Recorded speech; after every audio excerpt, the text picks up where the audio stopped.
Hello and welcome to Legislative Report. Governor Corbett has recently presented his state budget plan for the next fiscal year to the legislature. Here to discuss it, Representative Ryan Aument. Thank you. Good to be here. Just generally speaking, can you describe basically what his plan was and where it stands? That's right. The governor came in and gave his annual budget address, and it proposed a total spend number of $28.44 billion. This is the start of the process. The governor has given us a framework, and now the legislature will take on the task of weighing the concerns of our constituents of the state.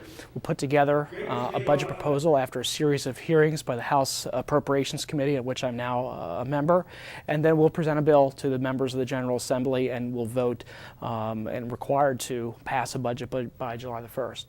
There's a number, I think more so this year than other years, there's a number of large issues kind of tied in with the budget that maybe we haven't seen in past years. One of them being the pension problem with state employee and school employee pension funds being underfunded. Can you discuss that? That's right. There are actually three issues that are tied into the budget this year. The governor has come out, I think, very bold reforms in terms of liquor store privatization, pension reform. We have a significant issue in this state with a $44 billion pension liability.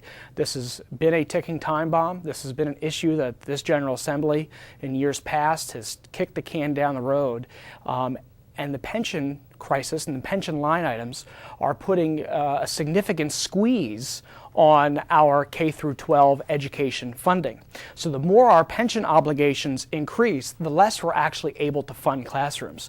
So the governor has made it clear that this session we need to act on, this budget cycle, we need to act on pension reform, putting new employees into a new 401k type system. He has proposed some changes to current employees for their benefits going forward. We are, of course, contractually obligated to those benefits that they've already earned, and the governor has not proposed making any changes to current retirees, those that are already retired. So he's presented us with the framework of a pension plan. I have talked to constituents in recent months, or recent weeks, recent months, the importance of making changes. The liquor store privatization, the governor proposes that $1 billion of the assets, the sale of the asset, $1 billion would be put into essentially grant funding for education, K through 12 education. Not seeing the specifics on that. I'm interested in looking at that. I've been in favor of, in support of liquor store privatization. Obviously, the details are very, very important. And thirdly, the governor has talked about transportation funding. We recognize that Pennsylvania is woefully behind in terms of funding for our infrastructure, for our roads and bridges. It's a public safety concern. I think it's a real opportunity to create jobs in the Commonwealth. So we're looking through the details of this proposal now. I've been pleased with the framework of the governor's proposal.